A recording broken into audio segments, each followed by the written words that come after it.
اسمتون رو محبت میکنید به ما بفرمایید؟ آرش.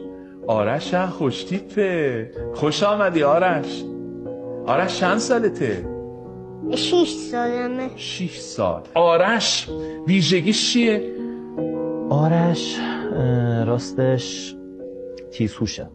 بله، آرش تیزهوشه، فوق‌العاده هم تیزهوشه، گیرایی خیلی بالایی داره و یه سری اطلاعاتی داره که از سنش خیلی فراتره. اینجوری ثابت میکنی که آرش خیلی تیزهوشه؟ خب ببینید، ثابت کردنش فکر کنم خیلی چیز راحتی باشه. خب آرش تقریبا از 2 سالگی میتونست فارسی و انگلیسی خیلی راحت و روون بخونه و بنویسه. خب بعد الان تقریبا در حال یادگیری 18 تا زبان همزمانه.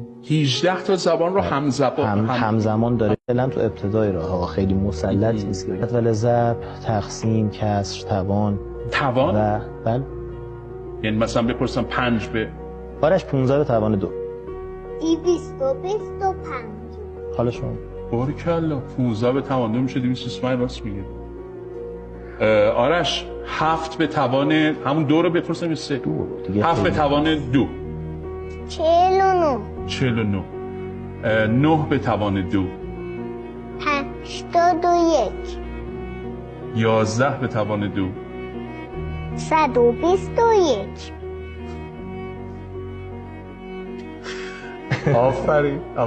توان 3 و 4 و اینا رو کاغذ میتونه دیگه ذهنی. آها، رو کاغذ توان 3 و 4 هم میتونه انجام. 18 تا زبان. چه زبونایی داره یاد میگیره؟ اجازه میدید خودش بگه. خودت بگو. آرش جان، خودتو معرفی میکنید به فارسی؟ سلام، من آرش هستم. انگلیسی؟ Hello, I am آرش. فرانسه؟ Bonjour, je suis آرش. ژاپنی؟ هرو با توشی واگوزن آرش شو. چینی؟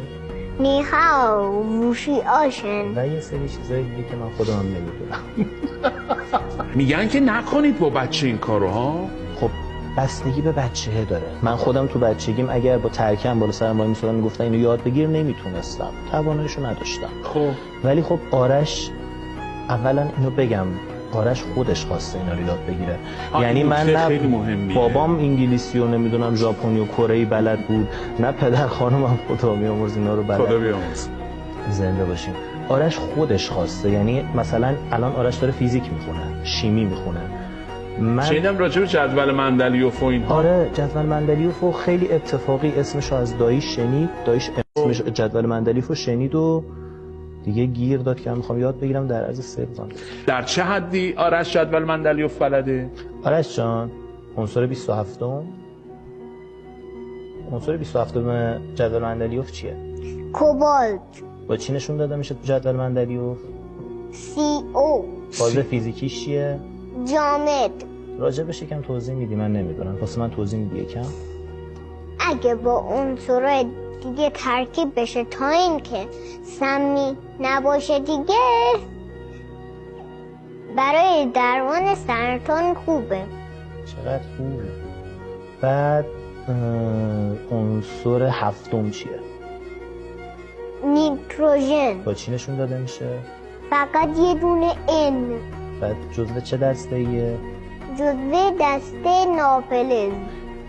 هم میدونم که 7 از جو زمین رو گرفته است برای یافت موجودات زنده است. میده بهش. آرش بیشتر خودش یاد میگیره. یعنی آرش مگه خوندن نوشتن بلده؟ خب همین دیگه. آرش تا قبل از اینکه اینجوری بشه خوندن نوشتنش رو کامل مادرش باهاش کار می‌کنه. آرش اسم تو انگلیسی برای من می‌نویسی اینجا؟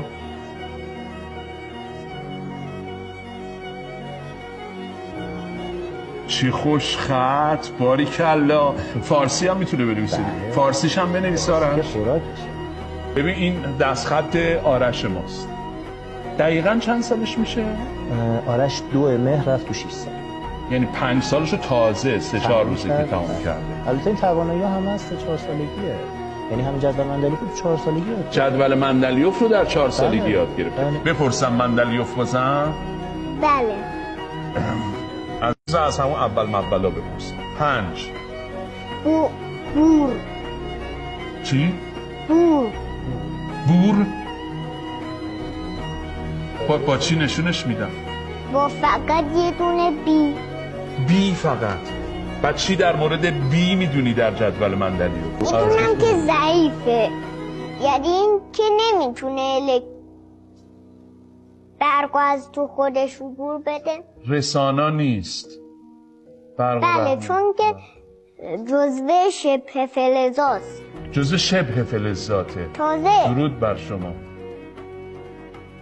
استاتین هم با اینکه هالوژنه شبه فلز هم هست. جالب. بذار من یه سوال فیزیک هم ازش بپرسم. استاد یعنی یعنی خاطر این باشه که مثلا زمینی نیست. کسی فکر نکنه حفظ کرده به بله. خاطر همین. آرش الان اینجا چند نوع انرژی می‌بینی اینجا؟ واسه بابا نام میبری؟ انرژی صوتی دیگه و همینطور انرژی حرکتی، دیگه انرژی نورانی، دیگه انرژی گرمایی، دیگه. انرژی الکتریکی. خب این مثلا انرژی گرمایی که گفتی فرمولش چیه؟ چجوری به دستش میاریم؟ کیو مساویه با MC دلتا تتا. خب کیو مساوی ام. استاد میفرمودی ام سی دلتا تتا. دلتا تتا. کیو مساوی ام سی دلتا تتا. بله.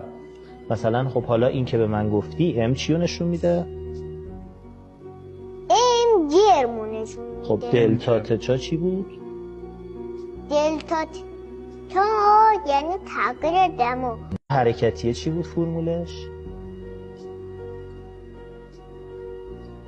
انرژی حرکتی هم که گفتی فرمول به دست آوردنش چیه؟ کا مساویه با 1/2 ام وی 2.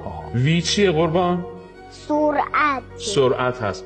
وی 2 هم که میشه سرعت به توان 2. پس آقای آرش، فیزیک جذابتره یا شیمی یا ریاضی؟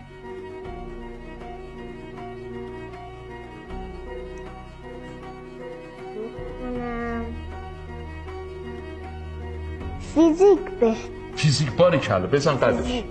خیلی فیزیک من